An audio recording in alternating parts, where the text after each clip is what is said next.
బాగా కేసీఆర్ అప్పులు చేసిండు, రాష్ట్రం అప్పులు చేసిండ్రు, అప్పులు పెరిగినాయి, ఇదో రెటరిక్. అప్పులలో అధ్యక్ష మనది 23వ స్థానం. మనకంటే మించి అప్పులు చేసిన రాష్ట్రాలు 22 ఉన్నాయి అధ్యక్ష మన పైన. పరిమితికి లోబడి మనం ఉన్నాం, చాలా క్రమశిక్షణతో ఉన్నాం. అది కూడా కేంద్ర ప్రభుత్వం మొన్న ఇచ్చినటువంటి స్టాటిస్టిక్స్లో పార్లమెంట్కి సమర్పించినారు అధ్యక్ష. ఇప్పుడు జరుగుతున్న లోక్సభ సెషన్లోనే మొన్న 3-4 రోజుల క్రితమే government of India has declared lowest అప్పులు చేసిన రాష్ట్రాలలో తెలంగాణ ఒకటి, చాలా పురోగతి సాధించిందని కూడా వాళ్ళు చెప్తా ఉన్నారు అధ్యక్ష. అతి తక్కువ అప్పులతోని మనం చాలా చక్కగా ఇవన్నీ కూడా చేసుకుంటూ పోతా ఉన్నాం. ఇవన్నీ కూడా రిజర్వ్ బ్యాంకు, ఫైనాన్స్ మినిస్ట్రీ వాళ్ళందరూ ఇచ్చేటువంటి నివేదికలలో ఉంటాయి అధ్యక్ష. లోక్సభ సాక్షి కూడా కేంద్రం కూడా ఇదే చెప్పింది. ఇవన్నీ చేసి ఈరోజు ఇంత సుస్థిరమైన ఆర్థిక ప్రగతి సాధించి, పర్ క్యాపిటా పెంచి, పవర్ పెంచి, శుద్ధమైన నీళ్లు ప్రతి ఇంటికి నల్లాతో ఇచ్చి, ఇవన్నీ చేసి తెలంగాణ సాధించుకొచ్చి అష్ట కష్టాలు పడి గత 25 సంవత్సరాలుగా ఒక యజ్ఞంలాగా దీన్ని తీసుకొని పోతా ఉంటే కాంగ్రెస్ పార్టీ నాయకులు మాట్లాడతారు అధ్యక్ష. కేసీఆర్కి పిండం పెడతాం, ఇవన్నీ చేసినందుకు నాకు పిండం పెట్టాలా? ఈ తిప్పల పడ్డందుకు ఆ పిండం పెట్టాలా? మీ వల్ల కాని పని, మీ నాయకులు ఎంతరో మంది ఎన్నిరూపు పారిపోయినటువంటి తెలంగాణ ఉద్యమాన్ని నేను భుజానేసుకొని అనేక కష్టాలు పడి దీక్షలు చేసి చివరికి నా చావు మీద తెచ్చుకునేంత ప్రయత్నంలో తెలంగాణ తెచ్చిపెడితే మీకు పిండం పెడతామంటే ఎవరు హర్షిస్తారు అధ్యక్ష? ఇదేనా సంస్కారం? ఇదో పద్ధతి, ఇదొక పార్టీ, దీనికో లెక్కన? చాలా బాధ కలుగుతుంది అధ్యక్ష, దుఃఖం వస్తుంది. ఎందుకంటే ఏందని నాకు అర్థం కాదు. ఇది పూర్తిగా ఎటుపడతాడు, నోరుంది కదా అని విచ్చలవిడిగా మీ పార్టీల నియంత్రణ లేకపోవచ్చండి, కానీ సంఘం చూస్తుంది కదా, సమాజం చూస్తుంది కదా. నన్ను అడుగుతున్నారు మొన్న రాహుల్ గాంధీ ఏదో ఒక మాట అందరికి మోడీ పేరే ఉన్నదంటే 2 సంవత్సరాల జైలు శిక్ష విధించారు అధ్యక్ష. అఫ్కోర్స్ నిన్న సుప్రీంకోర్టు స్టే ఇచ్చింది, సభ్యత్వం కూడా తీసేసిండ్రు. మేము ఆ చర్యలు తీసుకోలేమానండి? మేము తీసుకోకపోదుమా? మీరు ఏదో స్వేచ్ఛ కావాలి, స్వేచ్ఛ ఇచ్చినాం. మేము చాలా లిబరల్గా ఉంటున్నాం, డెమోక్రాటిక్గా ఉంటున్నాం, అన్ని రకాలుగా బాగుంటున్నాం. లేకపోతే మీరు అట్లా మాట్లాడిన దానికి మీ తాట తీసే పరిస్థితి ఇష్యూ కాదు కదా గవర్నమెంట్ అనుకుంటే. కానీ మీరంతా ఆ విధంగా ఇష్టం వచ్చిన అడ్డగోలు మాట్లాడినా మేము సంయమనం పాటిస్తున్నాం. మేము ఇది పోలీసులు ఉసుగొల్పుతలేం, ప్రజలే తీర్పు చెప్తారు రేపు పొద్దున అనే ఉద్దేశంతో మేము ముందుకు పోతా ఉన్నాం. కానీ బాధ మాత్రం కలుగుతుంది అధ్యక్ష. ఎక్కడ ఏం చేయని వాళ్ళు తెలంగాణ ఉద్యమం జరుగుతున్న దాని మీదకి తుపాకులు తీసుకొని పోయిన వాళ్ళు మాట్లాడతారు అధ్యక్ష. ఇలా 2 పార్టీల అధ్యక్షులు అధ్యక్ష. కాంగ్రెస్ పార్టీ అధ్యక్షుడేమో రైఫిల్ తీసుకొని పోయిండు కరీంనగర్ జిల్లాకు, ఇంకో పార్టీ అధ్యక్షుడేమో అందరు రాజీనామా చేస్తుంటే ఆయన ఒక్కడు మాత్రం రాజీనామా చేయకుండా అమెరికాకు వాడిపోయింది అధ్యక్ష, భారతీయ జనతా పార్టీ. ఆ ఉన్న ఒక వ్యక్తి ఎన్ఎల లక్ష్మీనారాయణ నిజామాబాద్ టౌన్లో ఆయన ఉండే, ఆయన రాజీనామా చేసిండు అధ్యక్ష. మమ్మల్ని నమ్మి రాజీనామా చేస్తే నేను స్వయంగా పోయి, నేను అప్పుడే దీక్ష నుంచి విరమించుకొని వచ్చిన, నాకు ఆరోగ్యం బాగా లేకున్నా ఆయన కోరిన టైంలో 4 PM రావాలని చెప్తే నేను పడుకుంటా లేసుకుంటా 4 PM పోయి వీళ్ళ ఆనాటి పెద్ద లీడర్ వీళ్ళ దాంట్లో డి శ్రీనివాస్ గారని ఆయనను ఓగొట్టి మళ్ళీ లక్ష్మీనారాయణ గారిని సిన్సియర్ గెలిపించిన అధ్యక్ష. ఇవన్నీ కూడా జరిగినాయి అధ్యక్ష, ప్రజల ముందే జరిగినాయి. ఇవన్నీ చాలా బాధ కలుగుతుంది అధ్యక్ష, దుఃఖం వస్తుంది. ఇంత చేసి పెట్టి రాష్ట్రాన్ని ఒక తొవ్వలో పెట్టి. ఒక్క నిమిషం ప్లీజ్, ఒక్క నిమిషం ప్లీజ్. మీ జన్మలు ఆలోచించారా దళిత బంధు ఇవ్వాలని?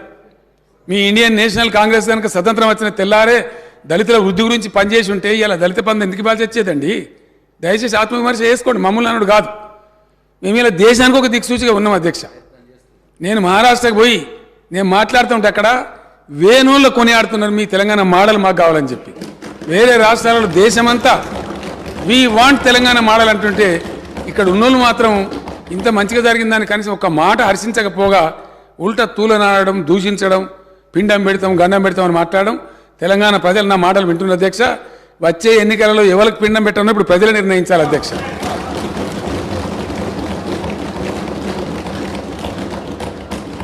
తలసరి విద్యుత్ వినియోగంలో దేశంలో నంబర్ 1 అధ్యక్ష తెలంగాణ. జాతీయ సగటు అయితే అసలు మన సమీపంలో కూడా లేదు, నేషనల్ యావరేజ్ చూస్తే. అతి తక్కువ సమయంలో విద్యుత్ ఎక్కడిది అధ్యక్ష? కాంగ్రెస్ హయాంలో విద్యుత్తు మొన్న కూడా కడుపుల సంగతి బయట పెట్టింది. ఇస్తామని చెప్పింది 9 గంటలు, ఇచ్చేది పొద్దాక 3 గంటలు, రాత్రి 4 గంటలు. ఆడిపోయి షాకులు కొట్టి సావా, పాములు గారి సావా, వందల మంది రైతులు చచ్చిపోయారు అధ్యక్ష. పెద్ద దానికి ఇవాళ 24 గంటల కరెంట్ ఇస్తుంటే దాని మీద కూడా అడగోలుగా మాట్లాడతారు అధ్యక్ష. వాళ్ళకున్న అలవాట్లు ఇతరులకు ఉన్నాయనుకుంటారు. ఎంత క్రమశిక్షణ పాటిస్తే, ఎంత పటుత్వంగా పనిచేస్తే ఇండియా మొత్తంలో అధ్యక్ష దయచేసి ఒక్క పాయింట్ చాలు, ఏదైనా చూడడానికి పరిశీలించడానికి కొన్ని సరిపోతాయి అధ్యక్ష. కొన్ని సూచికలు ఉంటాయి, ఇండికేటర్స్ ఉంటాయి. అన్నం ఉడికిందా లేదని మొత్తం కుండను విసుకము, ఒక గింజను విసిస్తే దాన్ని బట్టి అర్థమవుతుంది. కొన్ని ఇండికేటర్స్ చూస్తే అర్థమైపోతుంది ఏ రాష్ట్రం సంగతి, వాకిలు చూస్తే ఇల్లు సంగతి తెలుస్తుంది అన్నట్టుగా. ఎంత ఇండియా మొత్తంలో ఏ ఒక్క రాష్ట్రంలో కూడా 24 అవర్స్ పవర్ సప్లై లేదు.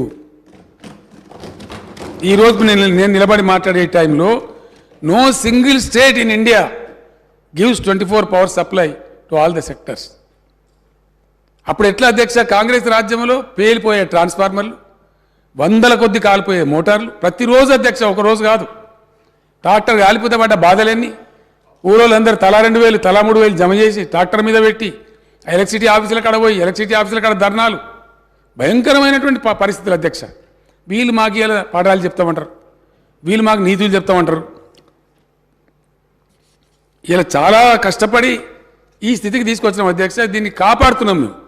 దీని మీద అపోహలు కలిగే విధంగా ఇష్టం వచ్చినట్టు మాట్లాడతారు అధ్యక్ష.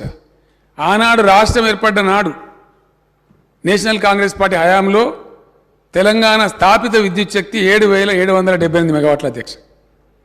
ఈరోజు తెలంగాణ ఇన్స్టాల్డ్ కెపాసిటీ 18,756 మెగావాట్ల అధ్యక్ష.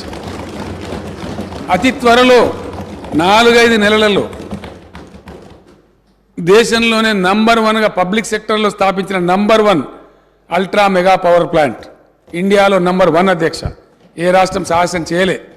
ఈవెన్ ఎన్టీపీసీ కూడా తర్వాత వచ్చింది. కానీ ఒక రాష్ట్ర ప్రభుత్వంగా పబ్లిక్ సెక్టర్లో తెలంగాణ జెన్కో ఆధ్వర్యంలో 4,000 మెగావాట్స్ పవర్ స్టేషన్ 30,000 కోట్లతోని మేము నల్లగొండలో దామర్చల్లో పెట్టినాం అధ్యక్ష. అక్కడ మా ఎమ్మెల్యే భాస్కరరావు గారు, ఆ జిల్లా మంత్రి విద్యుత్ శాఖ మంత్రిగా ఉండి మా జగదీష్ రెడ్డి గారు, సౌత్ తెలంగాణలో మేము ఎంత న్యాయబద్ధంగా పోతామంటే అధ్యక్ష, కాకతాళీయంగా తెలంగాణలో ఉండే పవర్ స్టేషన్స్ అన్నీ కూడా ఉత్తర భాగంలో ఉన్నాయి అధ్యక్ష. అది కొత్తగూడెం కావచ్చు, పరకాలలో కాకతీయ కావచ్చు, మేము పెట్టిన భద్రాద్రి కావచ్చు, అంతకుముందు ఎన్టీపీసీ రామగుండం కావచ్చు, నిజాం స్థాపించిన పవర్ స్టేషన్ కావచ్చు, అన్నీ కూడా గోదావరి ఒడ్డున అన్నీ కూడా ఇటు ఉత్తరం వైపే ఉన్నాయి అధ్యక్ష. ఒక పవర్ లోడ్ సెంటర్ రావాలంటే దక్షిణ తెలంగాణలో కూడా ఒక పెద్ద విద్యుత్ సంస్థ ఉండాలి. దక్షిణ తెలంగాణలో విద్యుత్ ఉందా అధ్యక్ష? లేదని కాదు.